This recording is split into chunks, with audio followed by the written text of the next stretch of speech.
रात के 10 बज रहे थे। रिया एक सुनसान इलाके में चौराहे के पास खड़ी थी।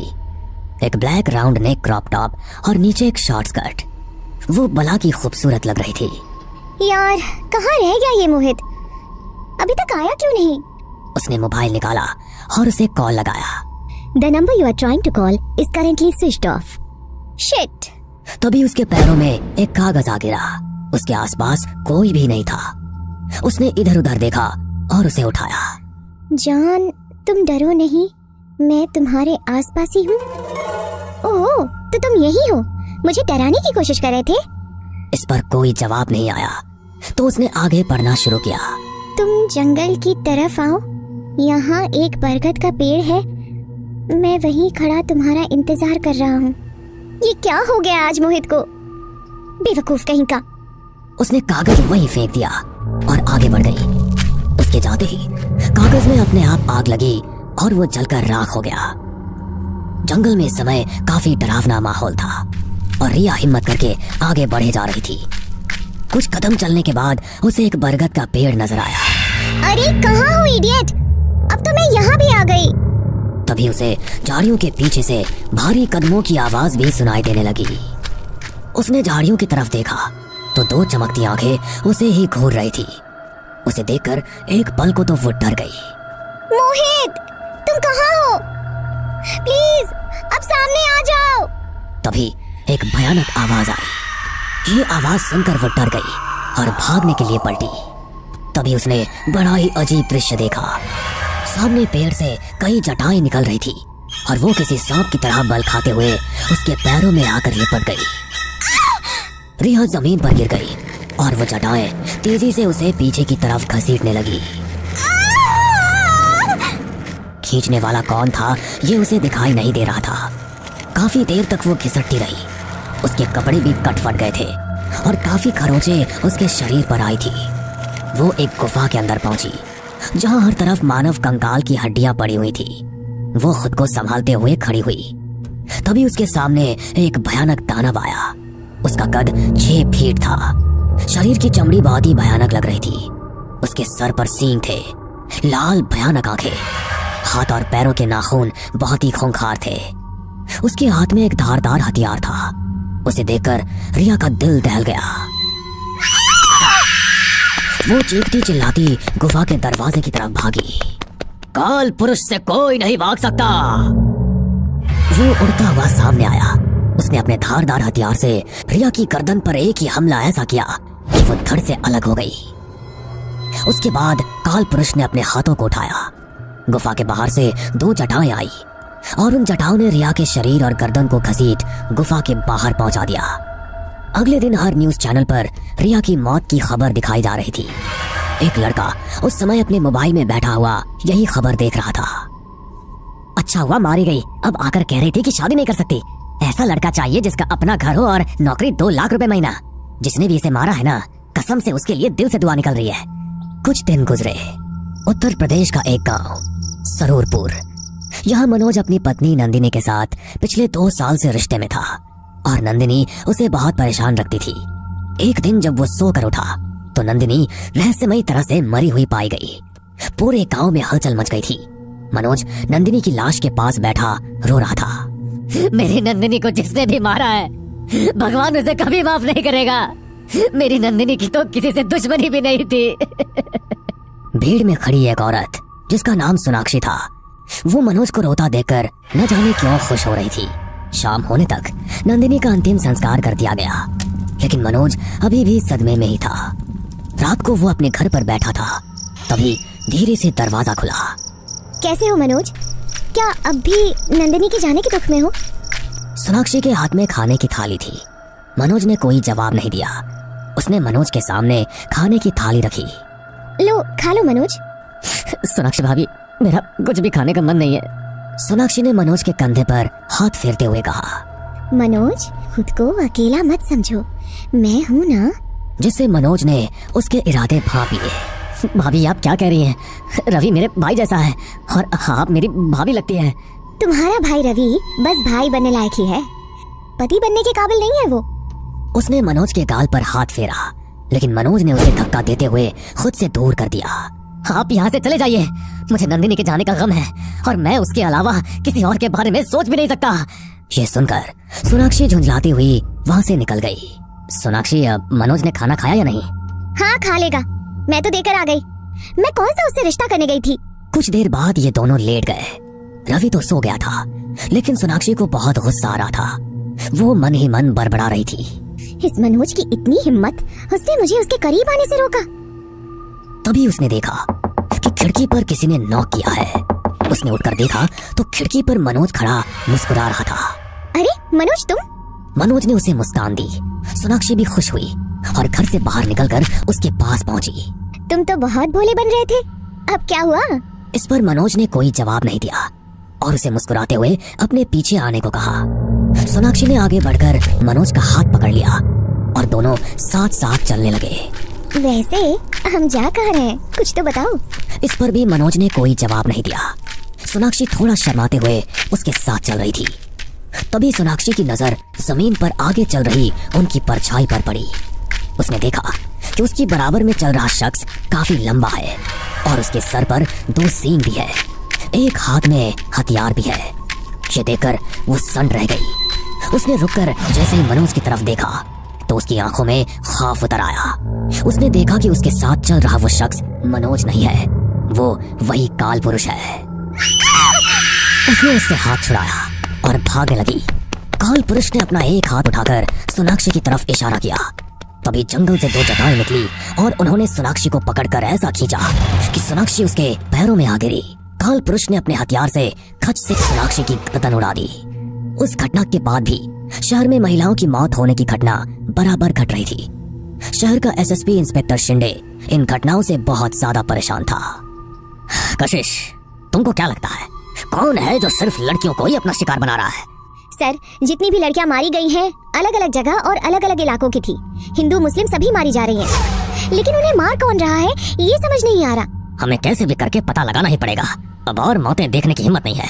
जनता हमारे भरोसे ही घरों में सुरक्षित महसूस करती है और हम ही कुछ नहीं कर पा रहे हैं। अगली रात शहर की एक लड़की जिसका नाम मंजू था, वो एक लड़के इश्मित का हाथ थामे पार्क के पीछे वाले जंगली इलाके में घूम रही थी। इश्मित, मैं मेरे पति को छोड़ने के लिए तैयार हूँ। तुम ये बताओ कि हम जाएंगे कहाँ? अरे जहाँ जाना हो चले जाएंगे, तुम पैसों का इंतजाम तो करो।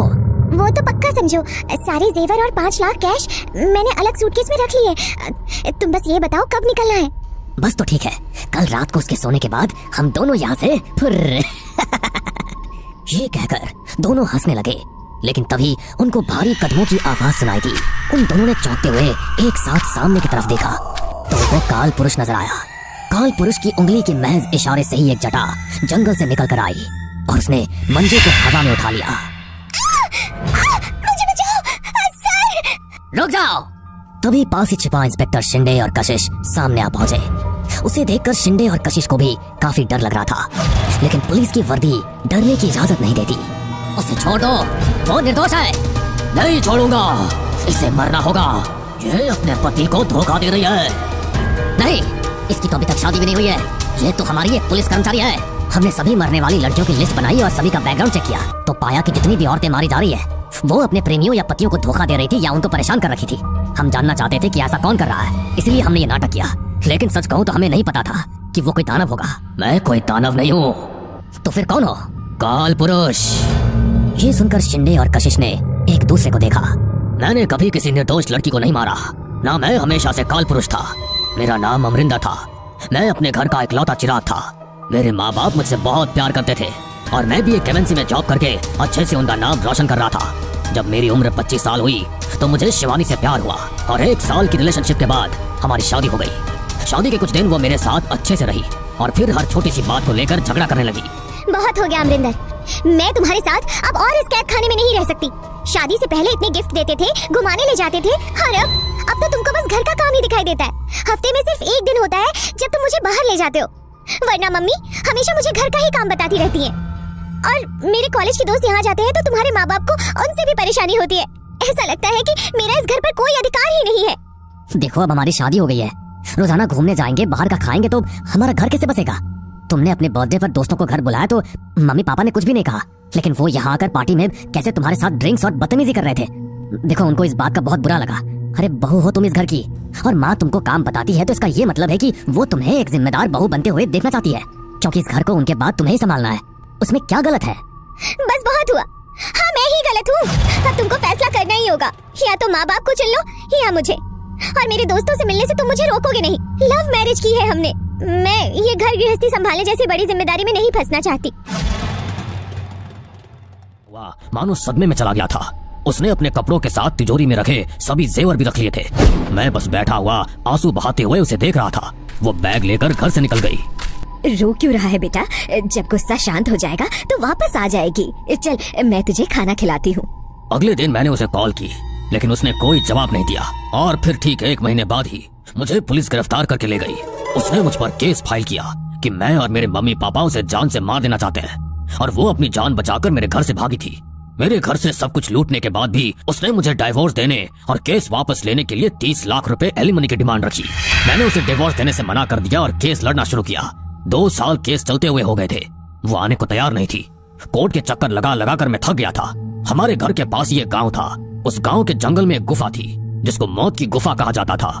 मैं बिना रुके आगे बढ़ता रहा और घने जंगलों के अंदर होते हुए मैं बेझिझक उसके अंदर चला गया। वहाँ कदम कदम पर मानव कंकाल के अंश पड़े हुए थे। काफी देर चलने के बाद जब मैं थक गया तो धड़ाम से जमीन पर गिर गया। कुछ देर बाद मुझे नींद आ गई। वहाँ रातों को मुझे डरावनी आवाजें सुनाई देती थी।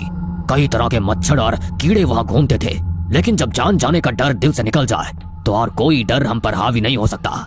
कई दिनों तक मैं भूखा प्यासा उसी गुफा में पड़ा रहा। और एक दिन जब मैं सो रहा था तो एक तरफ से कई बिच्छुओं की फौज मेरी तरफ आई। वो मेरे करीब आ रहे थे। तभी ओम भट्ट स्वाहा। वो एक तांत्रिका थी। उसने अपनी मुट्ठी से न जाने कैसी भस्म निकाली और जमीन पर फेंकी। उसके गिरते ही बिच्छू जिस तरफ से आए थे वहीं वापस चले गए। वो मेरी तरफ हैरानी से देख रही थी। तुझे मरने का शौक है जो यहाँ खुद चला आया, जहाँ मैं लोगों को बहला फुसला कर लाती हूँ। हाँ मुझे मरने का शौक है, नहीं जीना मुझे। ये सुनकर वो तांत्रिका हैरान भी हुई और खुश भी। उस तांत्रिका ने मुझे योग मुद्रा में बैठने को कहा और फिर मेरे दोनों हाथों में नींबू रखकर बड़े महामंत्र का जाप करने लगी। वो मुझे लेकर अब रोजाना कोई क्रिया करती। रोजाना मुझे मांस मछली खाने को परोसती और मैं भी बड़ी बेसब्री से खाता। आखिरकार मुझे मरना ही तो है, तो जो खाना सामने है उसे क्यों ठुकराऊं? मैं खाता था, वो खुश होती थी। एक दिन उसने मुझे टीले पर लिटाया। उसने हवा में चाकू उठाया। कालदेव, मेरी बलि स्वीकार कीजिए और मुझे हमेशा के लिए अमर कर दीजिए। ये कहकर वो चिल्लाई। मैंने मेरी आंखें बंद कर ली और उसने खच से मेरे सीने में चाकू मारकर मेरी बलि चढ़ा दी। जब मेरी आंख खुली तो मैं हैरान था। अरे मैं तो मर गया था, फिर मैं जिंदा कैसे हूँ? मैंने उठकर वापस टीले की तरफ देखा तो मेरी हैरानी और बढ़ गई। मैंने देखा कि मेरा शरीर तो अभी भी टीले पर ही पड़ा है। मतलब मेरी आत्मा अब मेरे शरीर से बाहर है। वो तांत्रिका अभी भी मेरे सामने ही थी। ये क्या? तुमने तो मुझे मार दिया था। मेरी आत्मा को तो अब ये दुनिया छोड़ देनी चाहिए थी। मुझे अमर होने के लिए 51 नर बलि देनी थी और तू 51वां नर ही था। मैंने तेरी बलि दे दी थी, लेकिन उसके ठीक बाद मुझे कालदेव की आवाज सुनाई दी। तुम अमर हो चुकी हो, लेकिन अब हर सप्ताह तुमको अपनी शक्ति बढ़ाने और उम्र लंबी करने के लिए एक नर बलि चढ़ानी होगी। ये क्या काल देवता, ये कैसा सौदा है? मैं हर सप्ताह कैसे बलि चढ़ाऊंगी? सब हो जाएगा, तुमको परेशान होने की कोई जरूरत नहीं है। वो बलियां चढ़ाएगा काल पुरुष। मुझे अब भी कुछ समझ में नहीं आ रहा कि तुम क्या कहना चाहती हो। आज रात ठीक 12 बजे तुम्हारी आत्मा काल पुरुष बन जाएगी और तुम्हारा काम होगा हर सप्ताह किसी इंसान को मारना, उसका खून करना।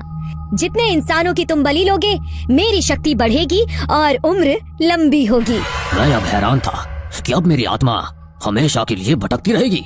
लेकिन फिर मैंने सोचा कि अगर मुझे काल पुरुष बनना ही है तो क्यों ना उन औरतों और लड़कियों के लिए बनूं जो मुझ जैसे लड़कों को बर्बाद कर देती है, इस कगार पर ले आती है जहां हमें अपने साथ कुछ गलत कर लेने का ही रास्ता दिखाई देता है। तभी से मैं काल पुरुष बना और हर उस लड़की को खत्म करने लगा जो अपने पति या अपने प्रेमी को धोखा देती है। ये सुनकर इंस्पेक्टर शिंदे हैरान रह गया, लेकिन तभी वहां छिपा एक अघोरी भी मंत्र पढ़ते हुए सामने आ गया। ओम भट्ट स्वाहा। और अघोरी ने काल पुरुष के गले में एक माला डाल दी। ये क्या? ये अघोरी कहां से आ गया? तुमने तो कहा था कि तुम्हें मेरे बारे में कुछ नहीं पता था। सभी मर्डर्स की मेडिकल रिपोर्ट्स में ये पाया गया कि मरने वालों के शरीर पर कहीं न कहीं रस्सियों के निशान थे। ये नोटिस कर हम वापस उन जगहों पर गए जहां जहां तुमने खून किए थे। उनमें से सब जगहों पर हमें रस्सी तो बरामद नहीं हुई, लेकिन वहां आसपास लंबी जटाओं वाले पेड़ बहुत थे। ये केस तो और भी उलझ गया है। भला कोई खूनी पेड़ों की जटाओं के जरिए खून कैसे कर सकता है? क्या ये जटाएं उसके नियंत्रण में थी? इन जटाओं पर उसका पूर्ण रूप से नियंत्रण है दरोगा बाबू। इतने खून देखने के बाद भी आपको समझ नहीं आया कि ये किसी इंसान का काम नहीं है? तो क्या कहना चाहते हैं आप? वो किसी भूत का काम है? आप बाबा लोगों को हर घटना भूत प्रेतों से जुड़ी हुई दिखाई देती है। हम कोई ढोंगी बाबा नहीं, दुनिया हमें अघोरी के नाम से जानती है। अगर हमारी बात सच निकली तो अगला खून जिसका भी होगा उसके जिम्मेदार आप ही होंगे।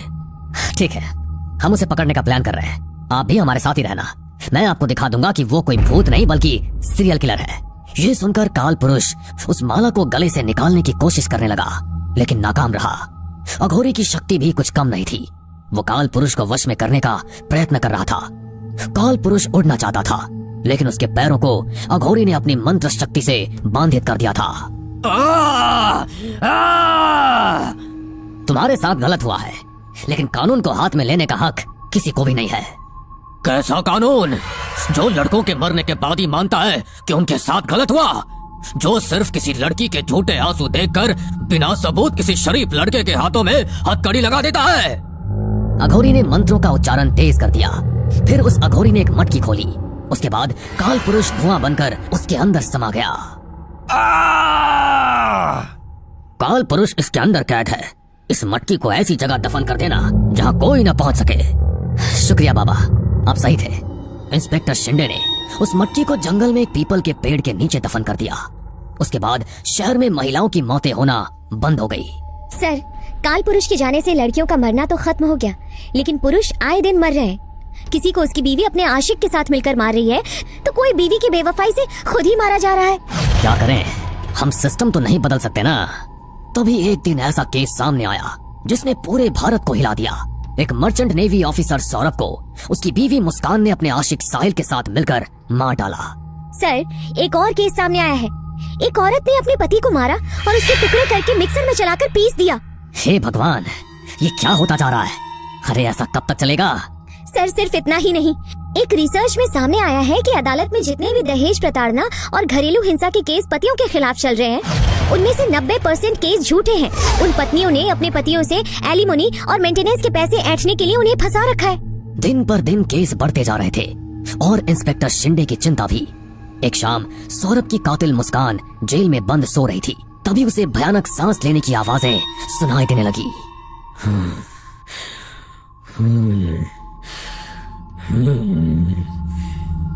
उसने आंखें खोली तो वो हैरान रह गई। उसने पाया वो जेल से बाहर घने जंगल में है। अरे, मैं यहाँ जेल से बाहर? तभी उसे जंगल की तरफ से कुछ आहटें सुनाई दी और 2 जटाओं ने निकलकर उसके हाथों को जकड़ लिया। अगले ही पल मुस्कान हवा में थी और सामने से काल पुरुष चलता हुआ आ रहा था। उसे देखकर मुस्कान के पैरों तले जमीन निकल गई। काल पुरुष ने अपने हथियार से एक ही वार उसकी गर्दन पर ऐसा किया कि मुस्कान की मौत हो गई। अगले दिन मुस्कान की लाश जंगल में पाई गई तो पूरे देश में सनसनी फैल गई। ये कैसे हो सकता है? काल पुरुष को तो हमने पकड़ लिया था। वो उसी समय कशिश के साथ जंगल पहुंचा तो उसने पाया कि गड्ढा खुदा हुआ था और मटकी टूटी हुई थी। हे भगवान, हमसे बहुत बड़ी गलती हो गई। हमने उस तांत्रिका को नहीं पकड़ा जिसकी वजह से वो काल पुरुष बना था। जरूर उसी ने काल पुरुष को फिर से आजाद कर दिया होगा। उसके बाद पूरे देश में हर वो औरत जो जेल में थी और अपने पति की कातिल थी, काल पुरुष ने उन सभी को एक एक करके मार डाला। इसके साथ ही उसने कई मर्दों को भी मारा जो अपनी पत्नियों को परेशान रखते थे और सच में उनके साथ मारपीट करते थे। तू जननी है, तू लक्ष्मी है, अर्धांगिनी है, तू ही बहन है, माँ है, तू ही बीवी है, भाभी है, तू घर को खुशियों से भर देने वाली भारतीय नारी है। तुझे अपने दायित्व को समझना होगा और अपनी गरिमा को बनाए रखना होगा, जिससे आने वाले समय में भी भारतीय नारी का नाम सम्मान से लिया जाए। लेकिन जो भारतीय नारी के रूप में अपनी सीमा लांघ रही है, जो खुद चलकर रावण के पास जा रही है, वो सावधान हो जाए, क्योंकि उनके कर्मों का हिसाब करने आ रहा है काल पुरुष। काल पुरुष, काल पुरुष।